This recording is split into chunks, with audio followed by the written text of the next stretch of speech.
이 이야기를 들으면 어떤 생각이 드시나요? 아니, 요즘 다들 월배당 ETF가 은퇴자 필수템이라고 하는데 왜 안 했다는 거지? 하고 의아해질 겁니다. 실제로 많은 5060대가 이 문제 앞에서 고민합니다. 퇴직금이라는 건 평생의 노동 대가이자 마지막 안전망이잖아요. 그래서 누구나 이 돈을 어디다 넣어야 안전하게 또 꾸준히 쓸 수 있을까? 라는 질문에 밤잠을 설칩니다. 김 부장도 똑같았습니다. 60세로 정년 퇴직하던 날, 통장에 꽂힌 1억을 보고 묘한 기분이 들었대요. 기쁘면서도 막막하고 자유가 생긴 것 같으면서도 두려웠다고요. 친구들도 야, 이제 편하게 월배당 ETF로 한 달에 30, 40씩 받아서 살면 되잖아라고 권했습니다. 처음엔 솔깃했대요. 그런데도 결국 그는 안 한다고 결론 내렸습니다. 왜일까요? 첫 번째 이유는 바로 배당의 달콤함보다 자산이 훼손되는 공포 때문이었습니다.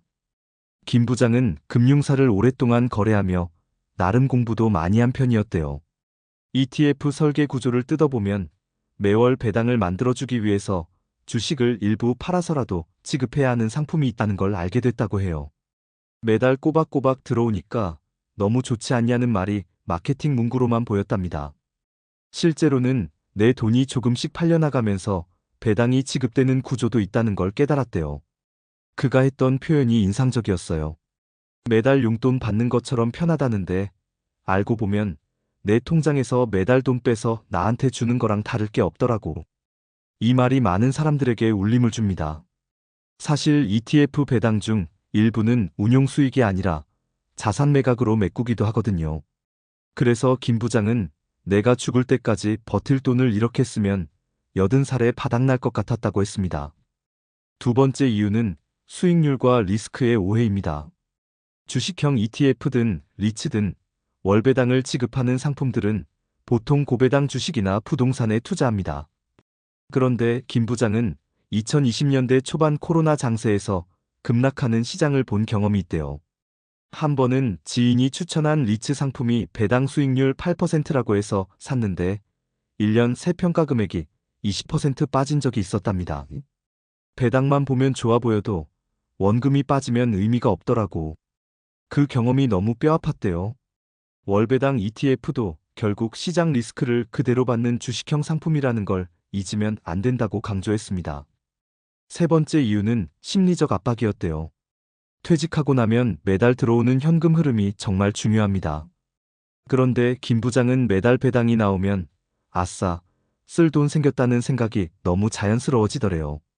사실상 원금 까먹는 걸 인식하지 못한 채 생활비를 넉넉히 쓰게 된다는 거죠.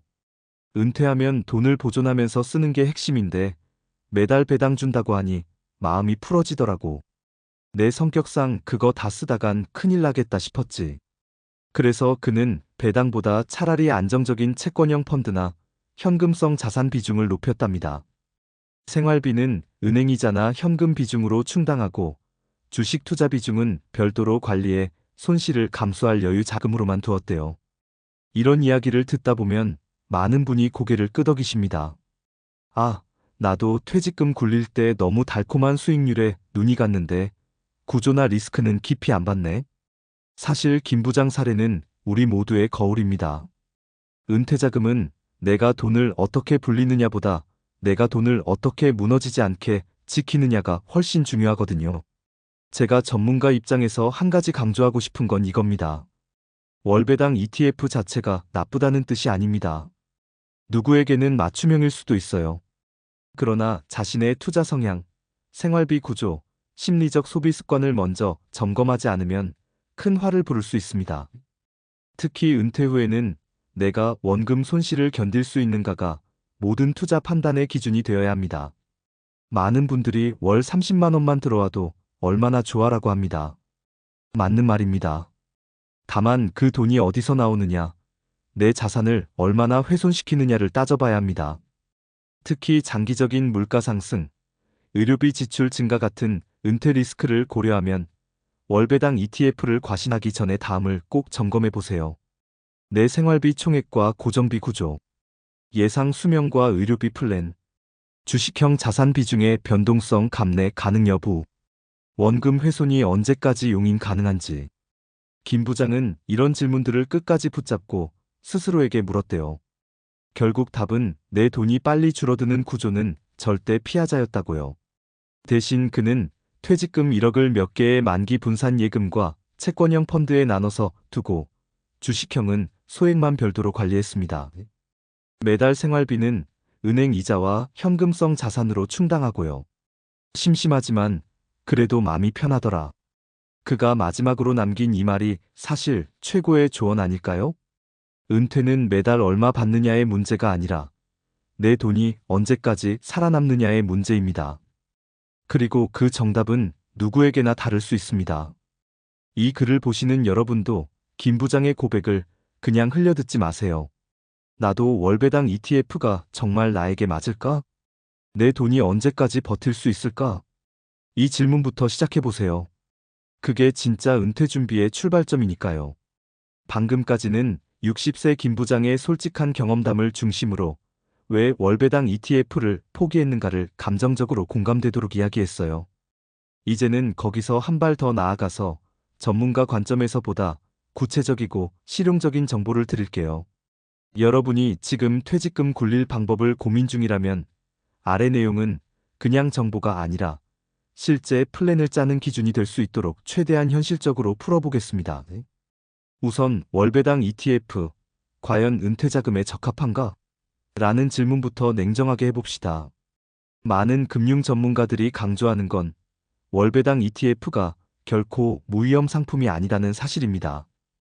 ETF는 본질적으로 주식이나 리츠 부동산, 채권 등의 자산을 묶어서 굴립니다.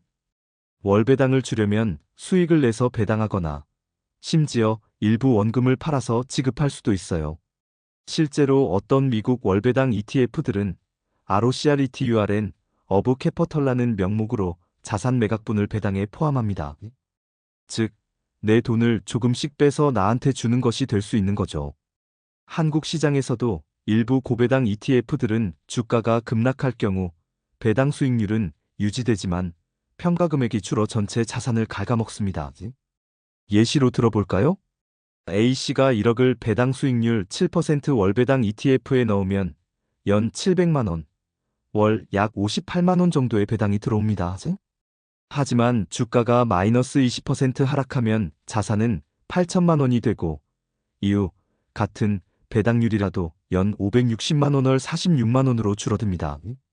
더 큰 문제는 시장이 장기 침체라면 회복이 쉽지 않아 생활비를 맞추기 위해 원금을 더 꺼내야 할 수 있다는 점입니다. 이건 단순히 배당이 줄어든다 문제가 아니라 은퇴자금 고갈 속도가 빨라진다는 뜻이에요. 즉, 월배당 ETF는 본질적으로 주식형 리스크를 그대로 안고 있다는 걸 절대 간과하면 안 됩니다. 전문가의 팁 1. 생활비를 분리하라. 은퇴자금 관리의 일원칙은 생활비와 투자금을 분리하는 것입니다. 많은 분들이 ETF 배당으로 생활비 충당하면 되잖아 라고 생각하는데 생활비는 안전자산에서 마련해야 합니다.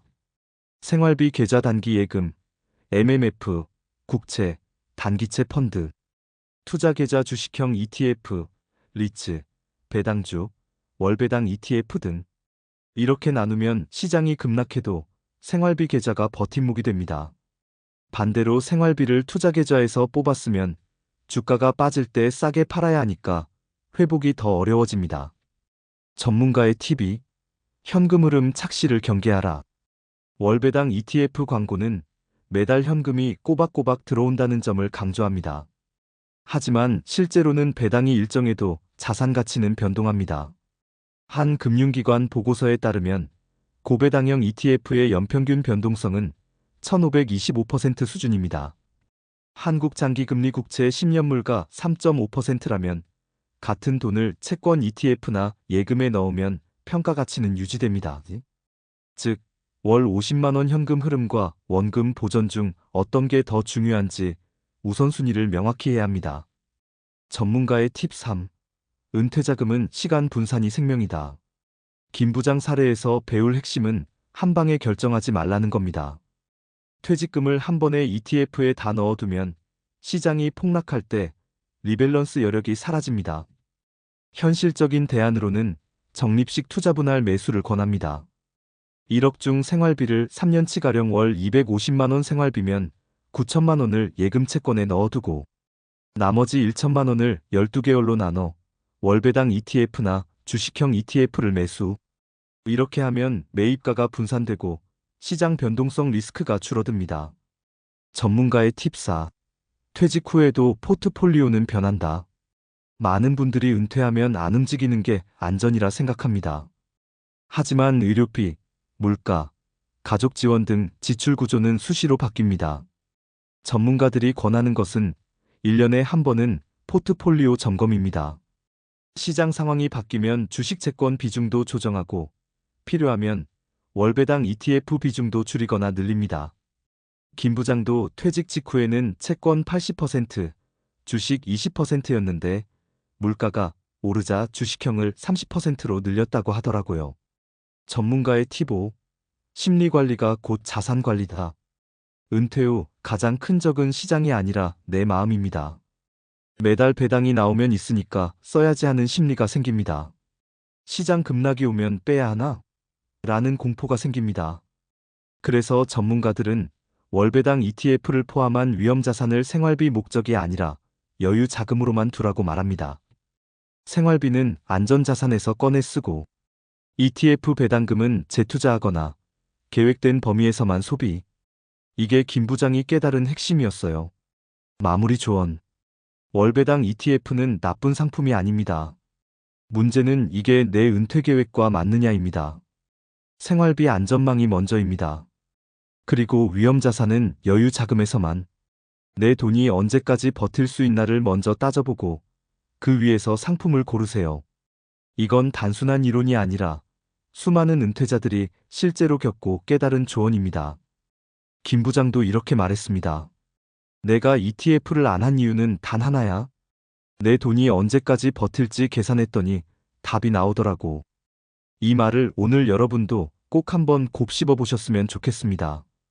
여러분의 퇴직금 1억은 단순한 돈이 아니라 여생을 지탱할 생명줄입니다. 그만큼 신중하고 계획적이고 나에게 맞는 방식으로 굴리시길 진심으로 바랍니다. 퇴직 후 노후 준비에 대한 고민은 누구에게나 중요한 문제입니다.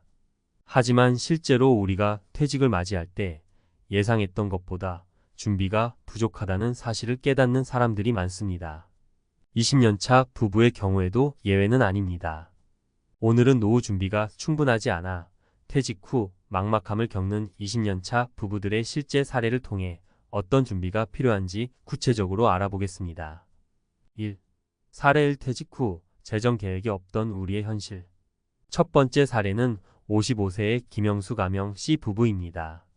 김 씨는 은행에서 20년간 근무한 후 퇴직을 맞이했지만 막상 퇴직 후를 대비한 재정 계획이 없다는 것을 뒤늦게 깨달았습니다. 김 씨 부부는 자녀 교육비와 주택 마련에 많은 돈을 쏟아부었고 그동안 노후 자금은 거의 생각하지 않았습니다. 막상 퇴직하고 나니 그동안 모아둔 돈이 거의 없더라고요. 우리는 항상 돈이 들어갈 일이 많아서 나중에 저축해야지라고만 생각했지 노후 자금을 따로 마련한 적이 없어요. 은행에서 일했으니 직장 연금이 있을 거라고 생각했는데 그 돈도 생각보다 많지 않더라고요. 김 씨 부부는 자녀들의 결혼 비용과 대학 학자금을 지원하며 퇴직 전까지도 큰 금전적 부담을 겪었습니다.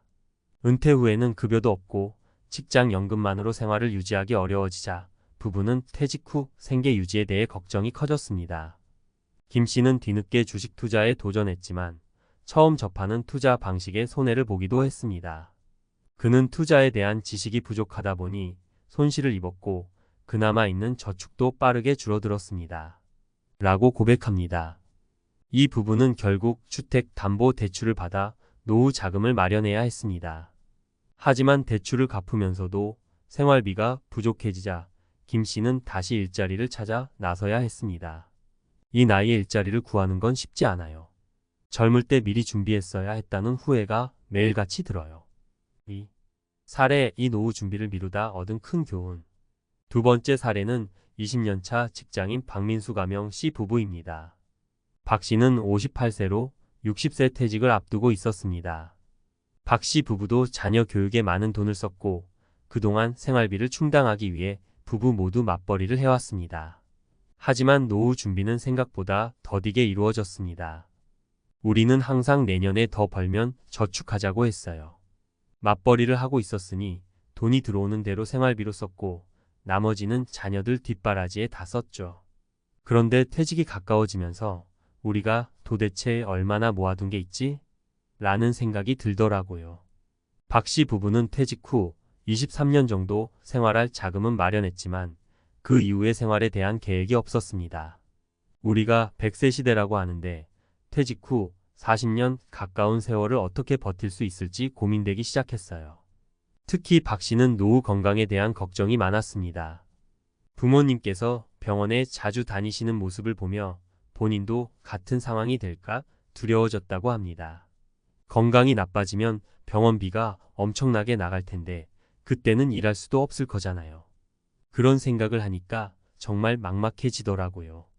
그는 퇴직 직전에야 노후 준비의 필요성을 절실히 느끼게 되었고 노후 자금을 마련하기 위해 집을 줄이고 아파트를 전세로 돌렸습니다. 하지만 조금만 더 일찍 준비했으면 이렇게까지 급박하게 대응하지 않았을 텐데라는 후회를 했습니다. 3. 사례 3. 예상치 못한 의료비의 허덕이는 20년차 부부. 세 번째 사례는 김정희 가명 씨 부부입니다. 김 씨는 20년간 회사를 다니며 나름대로 노후 준비를 한다고 생각했지만 예상치 못한 건강 문제가 발생하면서 큰 재정적 타격을 입게 되었습니다. 김 씨는 50대 초반에 큰 수술을 받게 되었고 그로 인해 퇴직이 앞당겨졌습니다. 의료비가 급증하면서 그동안 모아둔 자금을 의료비로 거의 다 쓰게 된 것입니다. 수술 후 회복 기간이 길어지면서 남편 혼자 벌어서는 도저히 생활비를 감당할 수 없었어요. 결국 우리는 은퇴 후 계획을 다시 짜야 했습니다. 이 부부는 평생 직장만 바라보며 살았기에 퇴직 후 수입이 끊기자 어떻게 살아갈지 막막했습니다. 생각지도 못한 건강 문제가 터지니까 퇴직 후의 모든 계획이 틀어졌어요. 노후 준비를 해놓았다고 생각했는데 의료비 앞에서는 그게 너무나 부족하더라고요. 결국 김 씨는 퇴직 후에도 꾸준히 재정적 부담을 느끼며 예상치 못한 의료비와 생활비 사이에서 끊임없이 고민하게 되었습니다. 이제 와서 후회해도 늦었지만 젊었을 때 건강과 노후 자금을 더 철저히 준비했어야 한다는 교훈을 얻었죠. 퇴직 후 노후 준비가 중요한 이유. 이 세 가지 사례에서 알 수 있듯이 퇴직 후 노후 준비가 부족하면 여러 가지 예기치 못한 문제에 직면할 수 있습니다. 재정적 문제뿐만 아니라 건강 문제, 가족 구성원의 변화 등 다양한 요소가 노후 생활을 좌우할 수 있습니다. 재정적 안정 퇴직 후에도 지속적인 생활비가 필요합니다. 직장연금이나 국민연금만으로는 생활비를 충당하기 어렵기 때문에 별도의 저축과 투자가 필수적입니다. 퇴직 전부터 꾸준히 저축하고 재정 계획을 세우는 것이 중요합니다. 건강관리 50대 이후에는 건강관리가 매우 중요해집니다. 예상치 못한 질병이나 의료비가 발생할 수 있기 때문에 이를 대비한 의료비 적립이나 건강보험에 대한 투자도 필요합니다. 다양한 수입원 마련 퇴직 후에도 소득이 완전히 끊기지 않도록 다양한 수입원을 마련하는 것이 좋습니다. 예를 들어 부동산 투자나 연금보험 혹은 작은 자영업 등을 통해 안정적인 수입을 확보할 수 있습니다. 노후 준비를 위한 구체적인 방법. 노후 준비는 무엇보다도 조기 준비가 중요합니다. 아래는 노후 준비를 위해 실천할 수 있는 몇 가지 구체적인 방법입니다. 자산 관리. 자산을 효율적으로 관리하고 장기적인 계획을 세워 저축을 시작하는 것이 중요합니다. 가능하다면 퇴직 전에 부동산이나 기타 자산에 대한 투자를 고려해 보는 것도 좋습니다. 노후연금, 국민연금 외에도 개인연금 상품을 추가로 가입해 퇴직 후에도 꾸준히 수입이 들어올 수 있도록 준비하는 것이 필요합니다. 투자 학습. 주식, 부동산, 펀드 등 다양한 투자 방법을 미리 학습하고 리스크를 최소화한 투자 계획을 세우는 것이 중요합니다. 다만 무작정 투자하는 것보다는 전문가의 조언을 받거나 안전한 투자 방식을 선택하는 것이 바람직합니다. 건강보험 및 저축. 건강 문제에 대비해 실손보험이나 기타 의료비 지원 보험에 가입해 두는 것도 필수적입니다.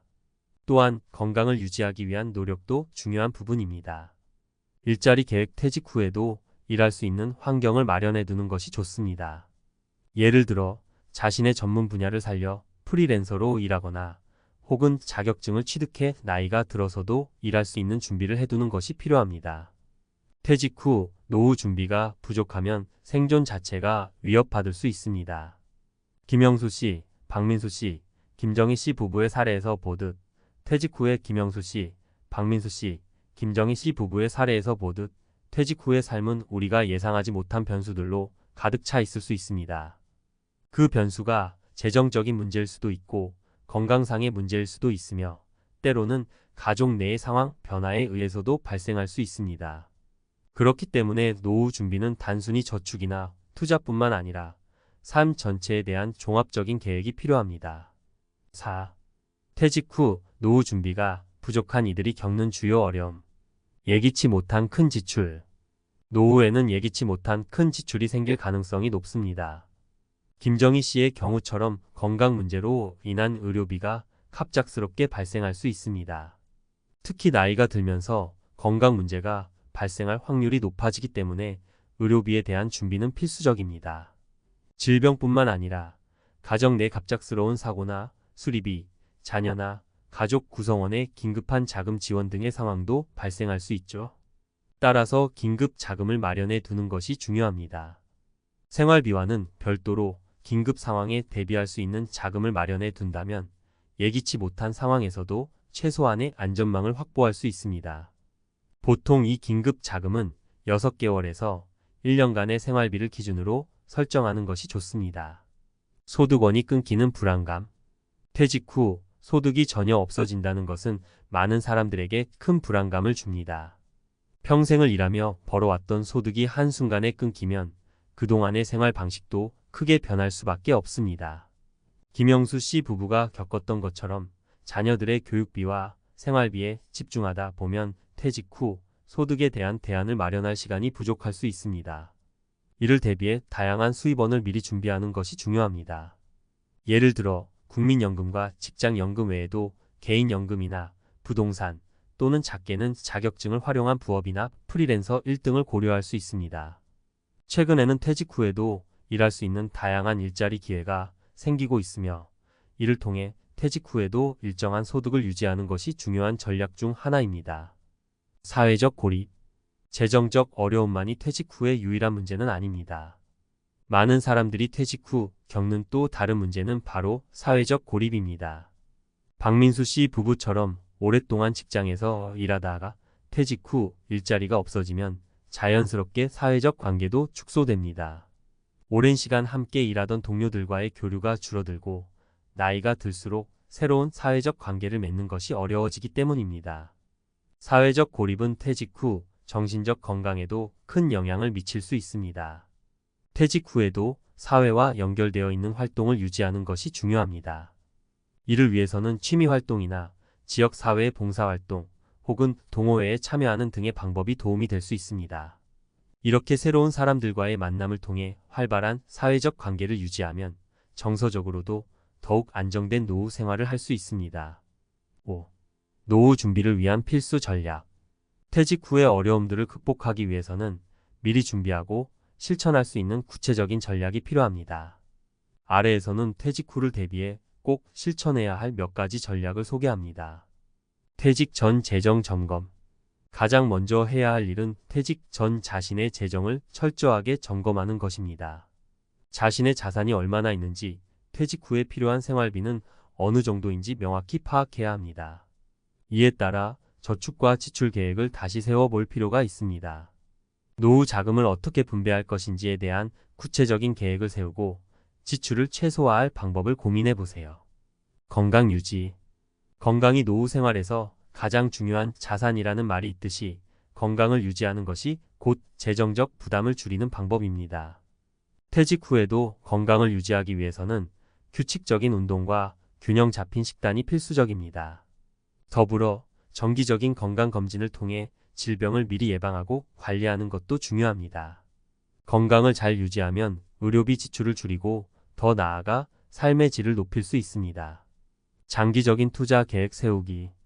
노후 준비에서 중요한 것은 단순한 저축이 아닌 장기적인 투자 계획을 세우는 것입니다. 은퇴 후에도 지속적인 수익을 창출할 수 있는 안정적인 투자 방법을 찾아보세요. 주식, 부동산, 연금, 보험 등 다양한 방법이 있지만 중요한 것은 투자에 대한 충분한 지식을 갖춘 후 실행하는 것입니다. 무리한 투자는 오히려 재정적 부담을 가중시킬 수 있으니 신중하게 접근해야 합니다. 자산 다각화. 자산을 한 곳에 몰아두지 말고 다각화된 포트폴리오를 구성하는 것이 중요합니다. 예를 들어 현금성 자산, 주식, 부동산, 연금 등의 자산을 분산해 위험을 최소화하세요. 이렇게 자산을 분산해두면 하나의 투자처에서 손해를 보더라도 다른 자산에서 발생하는 수익으로 보완할 수 있습니다.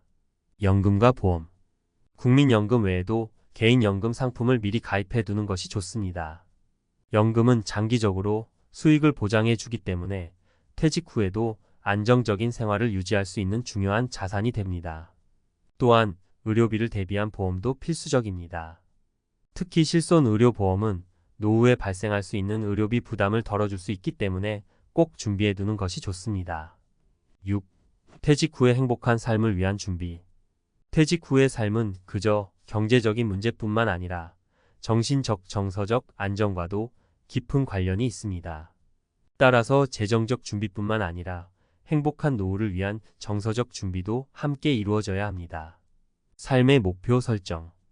퇴직 후에도 삶의 목표를 세우고 그 목표를 이루기 위해 작은 실천들을 계속해 나가는 것이 중요합니다. 이를 통해 퇴직 후에도 자신감을 유지하고 삶의 의미를 발견할 수 있습니다. 새로운 취미를 개발하거나 봉사활동을 시작하는 것도 좋은 방법입니다. 가족과의 관계 유지. 퇴직 후 가족과의 시간이 늘어나는 만큼 가족과의 관계를 돈독하게 유지하는 것도 중요한 요소입니다. 자녀들이 독립한 이후에는 부부 간의 관계가 더욱 중요해집니다. 서로의 관심사에 귀 기울이고 함께 즐길 수 있는 활동을 찾는 것이 좋습니다. 사회적 관계 확장. 앞서 언급했듯이 사회적 고립을 방지하기 위해 다양한 사회적 활동에 참여하는 것이 중요합니다. 새로운 사람들과의 만남을 통해 정서적으로 풍요로운 삶을 유지할 수 있습니다. 퇴직 후 노후 준비는 시간이 지날수록 더 어려워질 수 있습니다. 하지만 지금부터라도 차근차근 준비해 나간다면 막막함 대신 안정된 노후 생활을 누릴 수 있을 것입니다. 김영수 씨, 박민수 씨, 김정희 씨 부부의 사례에서 배운 교훈을 바탕으로 퇴직 전에 재정적, 정신적, 건강적 준비를 철저히 해나간다면 퇴직 후의 삶을 더 안정적이고 행복하게 맞이할 수 있을 것입니다. 노후 준비는 멀게만 느껴질 수 있지만 미리 계획하고 준비하는 것이 결국 더 큰 안정과 행복을 가져다 줍니다. 오늘부터라도 작게나마 저축하고 재정적 계획을 세우며 건강을 챙기는 습관을 기른다면 여러분도 퇴직 후의 불안을 덜고 더 나은 노후를 맞이할 수 있을 것입니다. 퇴직 후 안정된 노후를 위한 구체적인 준비 방법. 퇴직 후의 삶은 누구에게나 큰 전환점이자 중요한 과제입니다. 특히 100세 시대에 접어든 현대 사회에서 퇴직 후에도 오랜 기간 경제적 안정과 삶의 질을 유지하려면 철저한 준비가 필요합니다. 노후 준비는 단순히 자산을 모으는 것뿐만 아니라 건강관리와 일자리 계획, 연금 등 다각적인 요소를 고려해야 합니다. 이번 칼럼에서는 퇴직 후의 안정적인 삶을 위해 구체적으로 실천할 수 있는 노후 준비 방법을 살펴보겠습니다. 1. 자산관리 체계적인 재정 계획이 첫걸음. 노후 준비의 첫걸음은 자산을 어떻게 관리하느냐에 달려 있습니다. 퇴직 이후 소득원이 감소하거나 아예 끊기게 되면 그동안 모아둔 자산을 얼마나 효율적으로 관리하느냐가 노후 생활의 질을 좌우하게 됩니다. 자산 관리를 효율적으로 하려면 장기적인 재정 계획을 세워야 하며 이를 바탕으로 지속적인 저축을 실행해야 합니다. 1. 장기적인 재정 계획 수립. 퇴직 후 몇 년 동안만을 바라보는 단기적 계획으로는 충분하지 않습니다. 노후 생활이 수십 년간 지속될 수 있음을 염두에 두고 장기적인 재정 계획을 세우는 것이 중요합니다. 예를 들어 생활비, 주거비, 의료비, 여가비 등을 항목별로 나누어 필요 자금을 추산하고 그에 맞춘 저축 목표를 설정할 필요가 있습니다. 이 다양한 자산 분산 투자. 자산을 한 곳에 몰아두기보다는 다양한 투자처에 분산해 리스크를 최소화하는 것이 중요합니다.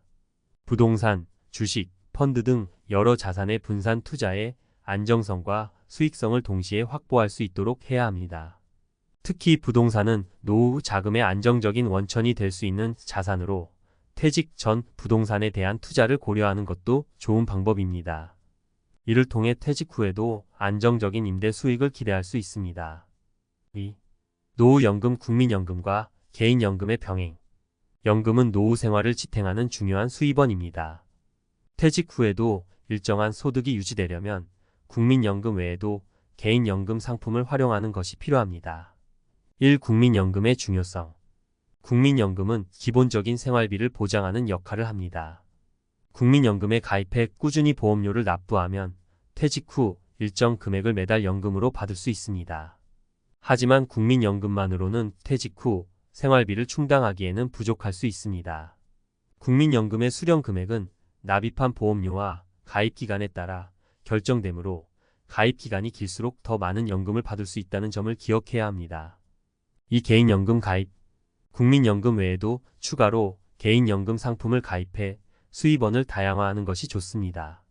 개인연금은 국민연금과 달리 개인이 직접 선택하고 설계할 수 있는 장점이 있습니다. 즉, 자신이 원하는 수령액과 수령기간에 맞춘 연금 상품을 선택해 퇴직 후에도 안정적인 수입을 유지할 수 있습니다. 대표적인 개인연금 상품으로는 퇴직연금 IRP, 연금저축, 변액연금 등이 있으며 각 상품의 특징을 꼼꼼히 비교해 자신에게 맞는 상품을 선택하는 것이 중요합니다. 3. 투자 학습 위험을 최소화한 장기 투자 전략. 노후 자금을 마련하는 데 있어 투자는 필수적인 요소입니다. 하지만 무작정 투자에 뛰어드는 것보다 사전에 충분한 학습과 계획이 필요한 이유는 투자에는 언제나 위험이 따르기 때문입니다. 노후 자금을 불리기 위해서는 장기적인 관점에서 안전하고 효율적인 투자 방법을 선택해야 합니다. 1. 투자 지식 습득. 주식, 펀드, 부동산 등 다양한 투자 방법에 대해 미리 학습해 두는 것이 중요합니다. 투자에 대한 기초 지식이 없으면 큰 손실을 볼 수 있기 때문에 책을 읽거나 전문가의 강의를 듣는 등 학습을 통해 위험을 줄여야 합니다. 특히 장기 투자에서는 리스크를 관리하는 것이 가장 중요한데, 이는 분산 투자와 같은 방법으로도 실천할 수 있습니다. 이 전문가의 조언을 받기. 자신의 투자 역량의 한계를 느낀다면 금융 전문가의 조언을 받는 것도 좋은 방법입니다. 전문가와의 상담을 통해 나의 재정 상태에 맞는 투자 계획을 세우고 리스크를 최소화할 수 있는 포트폴리오를 구축하는 것이 중요합니다. 특히 노후 준비를 위한 투자에서는 안정적인 수익을 목표로 하는 것이 바람직하며, 지나친 고수익을 노리기보다는 안정성과 수익성을 동시에 고려해야 합니다. 3. 안전한 투자 방식을 선택. 무리하게 위험 자산에 투자하기보다는 상대적으로 안전한 투자 방식을 선택하는 것이 중요합니다. 예를 들어 펀드나 채권 등 비교적 리스크가 적은 상품에 분산 투자하거나 장기적으로 수익을 기대할 수 있는 상품을 선택하는 것이 좋습니다. 노후 자금은 당장 손실을 감당하기 어려운 자금이기 때문에 최대한 안정적인 자산에 투자하는 것이 원칙입니다. 4. 건강보험 및 저축의료비 리스크 대비. 노후에는 건강 문제가 자주 발생할 수 있기 때문에 의료비를 대비하는 것도 중요한 요소입니다. 특히 건강 악화로 인한 의료비 지출이 갑작스럽게 늘어날 수 있어 이를 대비한 건강보험 및 의료비 저축이 필수적입니다. 1. 실손의료보험 가입. 실손의료보험은 노후에 발생할 수 있는 의료비 부담을 덜어주는 중요한 상품입니다. 특히 나이가 들수록 질병과 사고로 인해 병원에 가는 일이 잦아지는데, 이때 실손보험이 있다면 병원비의 상당 부분을 돌려받을 수 있습니다. 보험료 부담을 줄이기 위해서는 비교적 건강할 때 미리 가입하는 것이 유리합니다. 이 노후 의료비 저축. 의료비를 대비해 별도로 저축을 해두는 것도 좋은 방법입니다. 노후에는 예상치 못한 질병으로 인해 큰 금액의 의료비가 필요할 수 있으므로 이러한 상황을 대비해 적정 금액의 자금을 저축해두는 것이 필요합니다. 이를 통해 갑작스러운 지출이 발생하더라도 재정적인 부담을 최소화할 수 있습니다. 5. 일자리 계획. 퇴직 후에도 일할 수 있는 환경 마련. 퇴직 후에도 일정 기간 동안 일을 계속할 수 있는 환경을 마련해 두는 것이 중요합니다. 나이가 들더라도 자신의 경력과 전문성을 살려 일할 수 있는 준비를 해두면 퇴직 후에도 안정적인 수입을 유지할 수 있습니다. 1. 프리랜서나 자영업으로 전환. 자신의 전문 분야에서 프리랜서로 활동하거나 자영업을 시작하는 것도 하나의 방법입니다. 예를 들어 기술이나 경험이 풍부한 분야에서는 은퇴 후에도 컨설팅, 강의 등 다양한 방식으로 소득을 창출할 수 있습니다. 특히 프리랜서는 시간과 장소에 구애받지 않고 일할 수 있어 노후에도 꾸준히 활동할 수 있는 좋은 선택지가 될 수 있습니다. 이 자격증 취득. 미리 자격증을 취득해 퇴직 후에 활용할 수 있는 분야를 찾는 것도 좋은 전략입니다. 예를 들어 공인중개사, 세무사, 요양보호사 등은 나이가 들어서도 비교적 쉽게 활동할 수 있는 직업군입니다. 이러한 자격증을 미리 취득해두면 퇴직 후에도 안정적인 소득을 창출할 수 있는 기회를 가질 수 있습니다. 3. 파트타임 일자리. 나이가 들어서도 일정한 소득을 얻을 수 있는 파트타임 일자리를 찾는 것도 좋은 방법입니다. 예를 들어 재택근무나 온라인 강의, 번역 등 시간과 장소의 제약이 적은 일을 선택하면 노후 생활과 일의 균형을 맞출 수 있습니다. 퇴직 후 안정적인 노후 생활을 위해서는 다양한 준비가 필요합니다. 자산 관리, 연금, 투자, 건강 관리, 그리고 퇴직 후에도 계속 일할 수 있는 환경을 미리 마련해 둠으로써 경제적인 불안을 줄일 수 있습니다. 노후 준비는 단기간에 이루어지지 않으며 꾸준한 관심과 실천이 필요합니다. 따라서 지금부터라도 차근차근 계획을 세우고 준비해 나간다면 안정적이고 풍요로운 노후를 맞이할 수 있을 것입니다. 50대에 접어들면 은퇴가 현실로 다가오면서 노후 준비에 대한 고민이 깊어집니다. 많은 분들이 국민연금만으로 노후를 대비할 수 있을지 걱정하시는데요. 실제로 연금만으로는 충분한 생활을 유지하기 어려운 경우가 많습니다. 따라서 다양한 방법을 통해 노후를 준비하는 것이 중요합니다.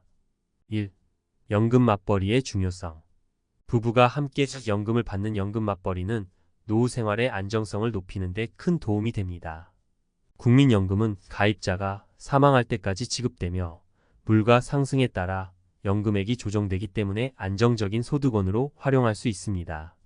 특히 부부가 모두 공적연금을 받을 수 있다면 더욱 좋습니다.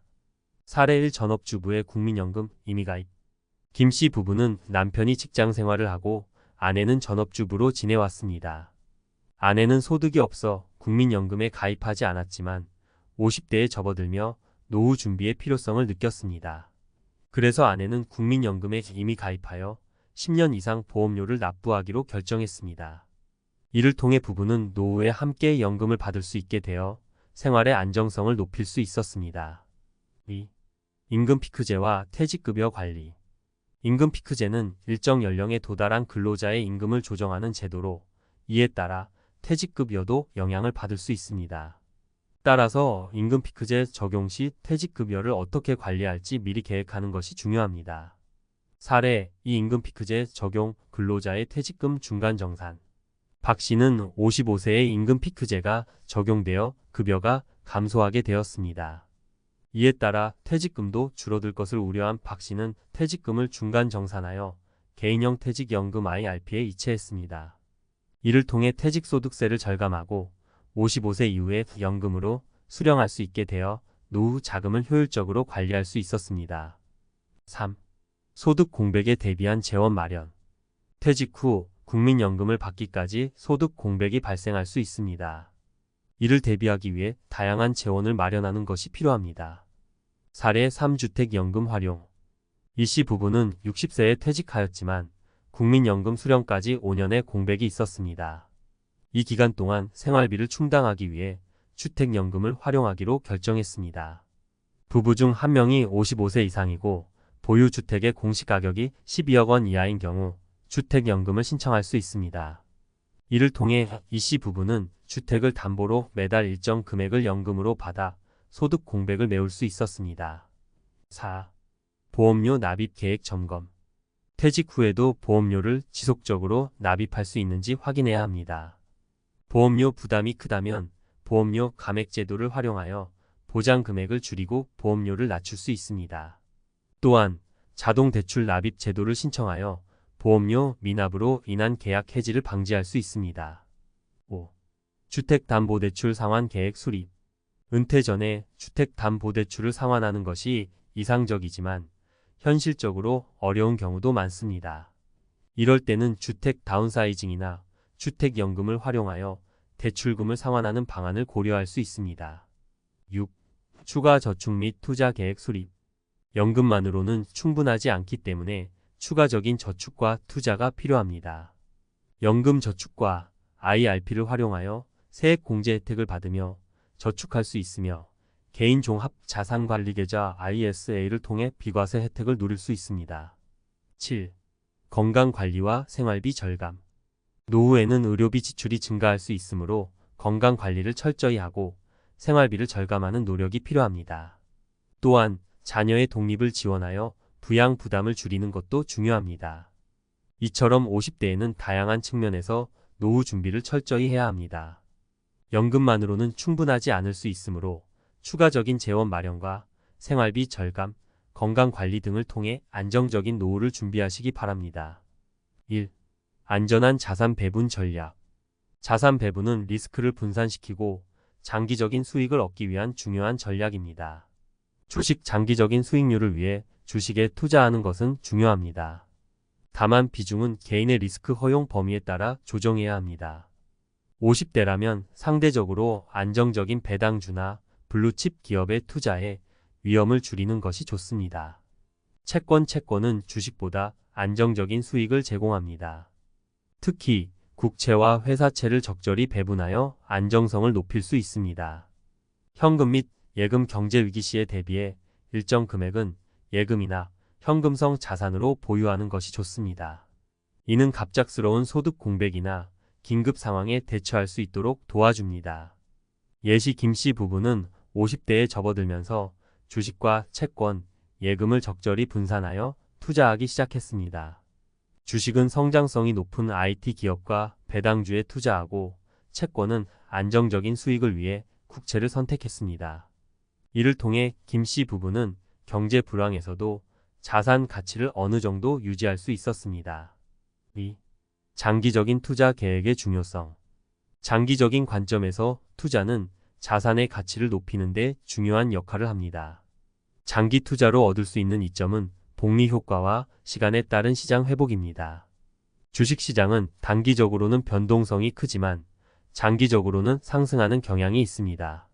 따라서 단기적인 하락에 흔들리지 않고 꾸준히 투자하는 것이 중요합니다. 예시 박 씨는 10년 전부터 매달 일정 금액을 인덱스 펀드에 투자해 왔습니다. 경제 위기가 찾아와도 매달 일정 금액을 지속적으로 투자한 결과 10년 후에는 큰 자산을 축적할 수 있었습니다. 이는 복리의 힘과 장기 투자의 중요성을 증명하는 사례입니다. 3. 위험 관리 방법. 노후 자산을 안전하게 지키기 위해서는 예상치 못한 상황에 대비하는 전략이 필요합니다. 긴급 자금 마련 생활비 6개월에서 1년치 정도의 현금을 비상금으로 마련해두면 갑작스러운 경제적 위기에 대처할 수 있습니다. 보험 활용 건강보험이나 장기 요양보험에 가입하여 예상치 못한 의료비 부담을 줄일 수 있습니다. 분산 투자. 한 가지 자산에 모든 돈을 투자하는 것은 위험할 수 있습니다. 주식, 채권, 부동산, 금 등 다양한 자산에 분산 투자하는 것이 좋습니다.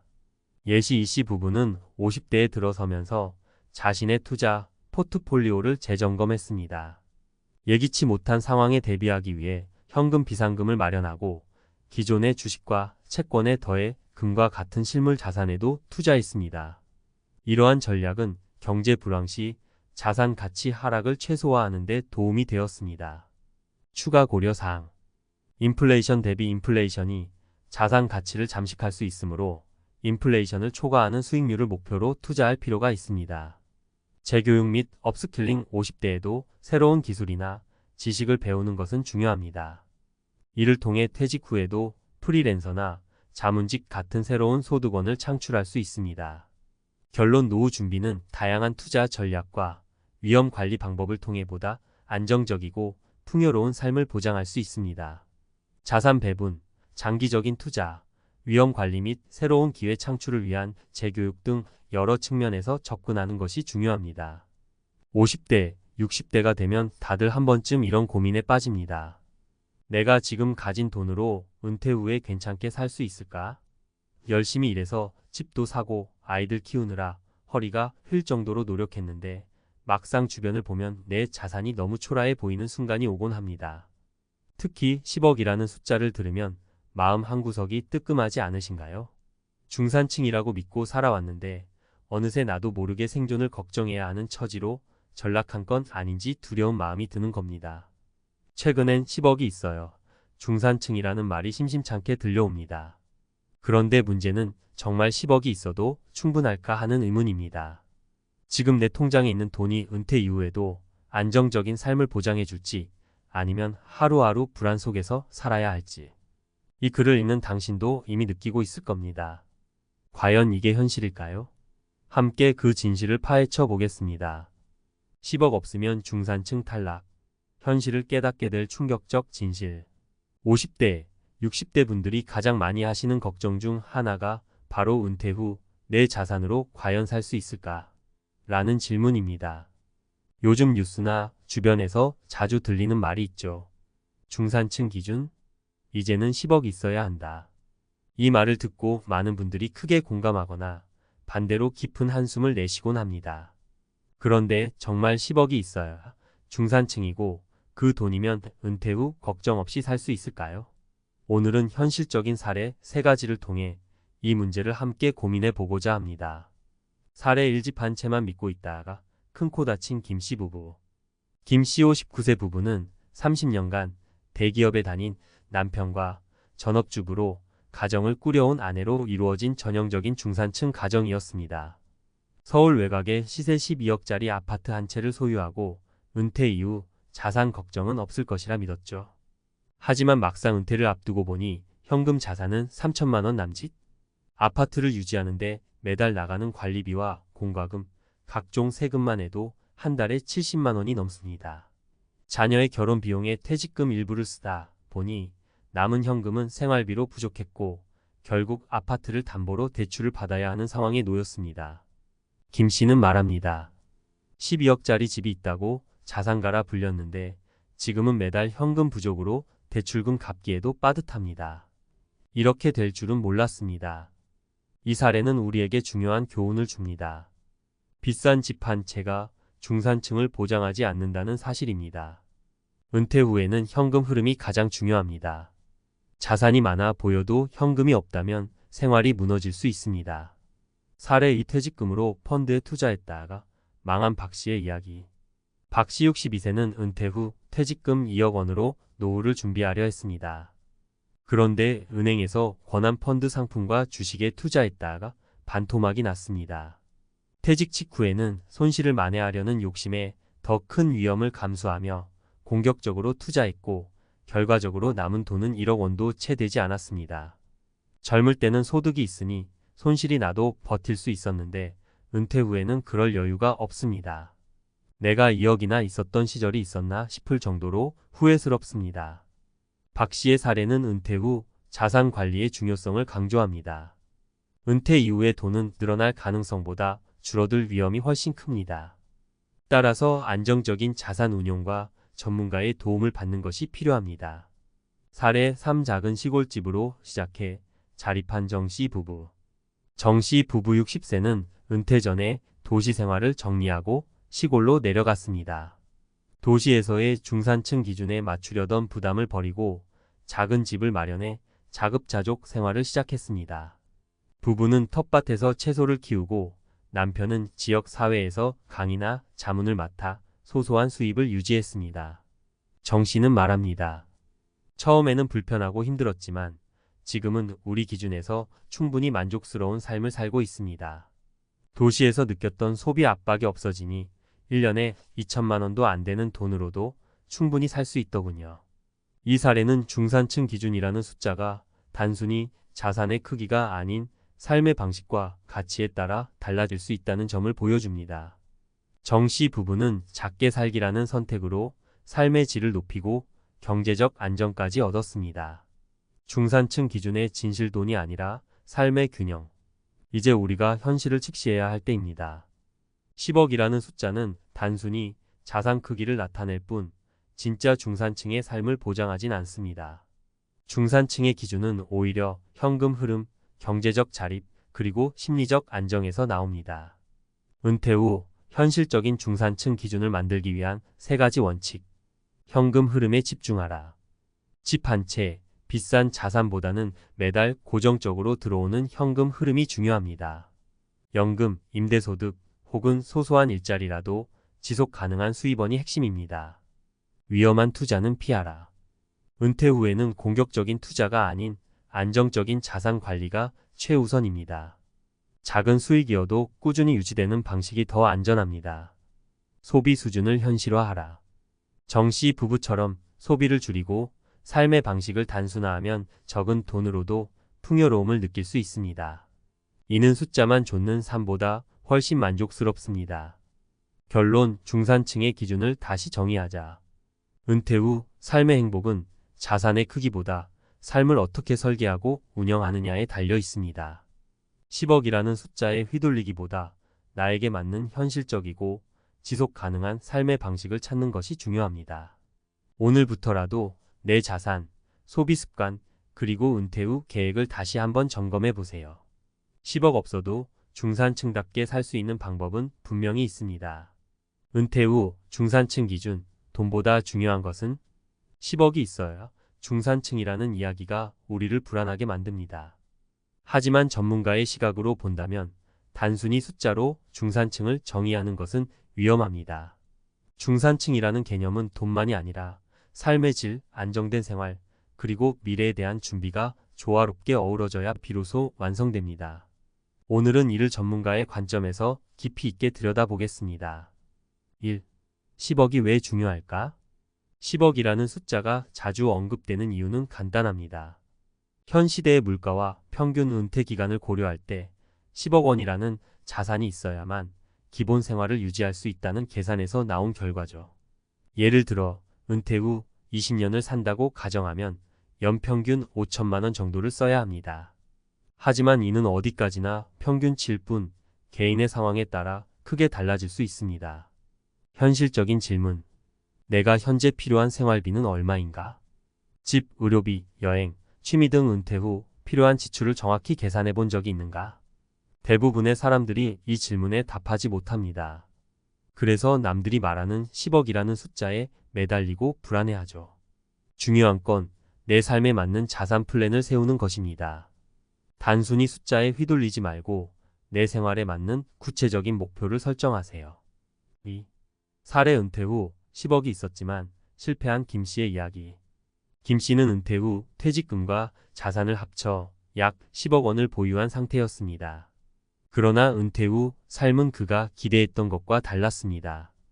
퇴직 후 해외여행과 고급 취미 활동으로 2년에 걸쳐 자산의 20%를 소비했습니다. 건강 문제가 생기면서 예상치 못한 의료비가 발생해 또다시 자산이 줄어들었습니다. 결국 5년 만에 자산은 절반 이하로 감소했고 김 씨는 다시 재취업을 고민해야 했습니다. 김 씨의 경우는 은퇴 후 자산 관리의 중요성을 보여주는 사례입니다. 단순히 10억이라는 숫자를 채우는데 성공했지만 이후 자산을 효율적으로 운영하지 못한 것이 문제였죠. 전문가의 조언. 은퇴 후에도 지출 관리는 필수입니다. 정기적인 자산 점검과 예산 관리를 통해 자산의 지속 가능성을 유지해야 합니다. 비상금을 반드시 확보하세요. 의료비나 갑작스러운 사고를 대비한 현금 비상금은 필수입니다. 소득을 완전히 포기하지 마세요. 은퇴 후에도 적은 금액이라도 고정 수입원을 만들어 두는 것이 안정감을 줍니다. 3. 중산층 기준, 돈보다 중요한 세 가지 요소. 중산층을 결정짓는 요소는 단순히 돈이 아닙니다. 여기서 가장 중요한 세 가지를 꼽자면 다음과 같습니다. 1. 현금 흐름. 중산층의 가장 큰 특징은 안정된 현금 흐름입니다. 집값이나 자산 총액보다 매달 꾸준히 들어오는 돈이 얼마나 되는지가 중요합니다. 이는 연금, 임대소득 혹은 소소한 경제활동에서 나올 수 있습니다. 큰 돈이 없어도 매달 200만 원만 꾸준히 들어오면 중산층의 생활은 가능합니다. 이 지출 관리. 은퇴 후 가장 먼저 해야 할 일은 소비 패턴을 점검하고 줄일 수 있는 지출을 줄이는 것입니다. 정 씨 부부처럼 소박한 생활을 선택하면 훨씬 적은 돈으로도 안정적인 삶을 누릴 수 있습니다. 소비 수준을 조정하지 않으면 아무리 큰 자산도 한순간에 고갈될 수 있습니다. 삶의 방식. 마지막으로 중요한 것은 삶의 가치와 우선순위입니다. 돈을 기준으로 삼지 않고 자신의 삶에서 가장 중요한 것이 무엇인지 명확히 정해야 합니다. 취미, 건강, 가족과의 시간 등 삶의 질을 높이는 요소에 집중한다면 돈의 크기에 상관없이 행복할 수 있습니다. 4. 중산층을 넘어 진정한 은퇴 준비로. 많은 사람들이 중산층이라는 타이틀에 연연하지만 전문가의 입장에서 볼 때 중요한 것은 은퇴 후의 지속 가능성입니다.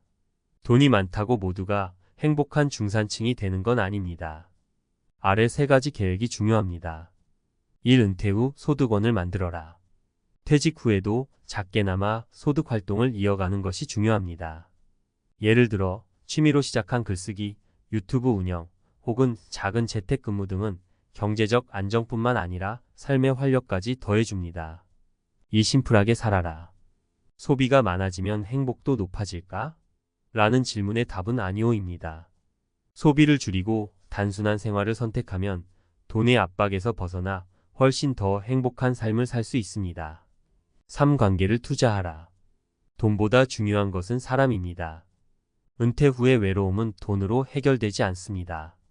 가족, 친구, 지역 사회와의 관계를 유지하며 정서적 만족을 높이는 것이 진정한 중산층의 삶입니다. 5. 결론. 중산층은 숫자가 아니다. 10억이라는 숫자가 은퇴를 정의하지 않습니다. 중요한 것은 내 삶의 방식, 안정된 현금 흐름, 그리고 내가 진정으로 행복을 느낄 수 있는 가치입니다. 오늘부터라도 내 자산 상황을 점검하고 돈보다 중요한 요소들을 준비해 보세요. 10억 없어도 됩니다. 중요한 건 나에게 맞는 중산층의 기준을 새롭게 정의하는 것입니다. 이제는 숫자에 매달리지 않고 진정한 은퇴 후 행복을 준비해야 할 때입니다.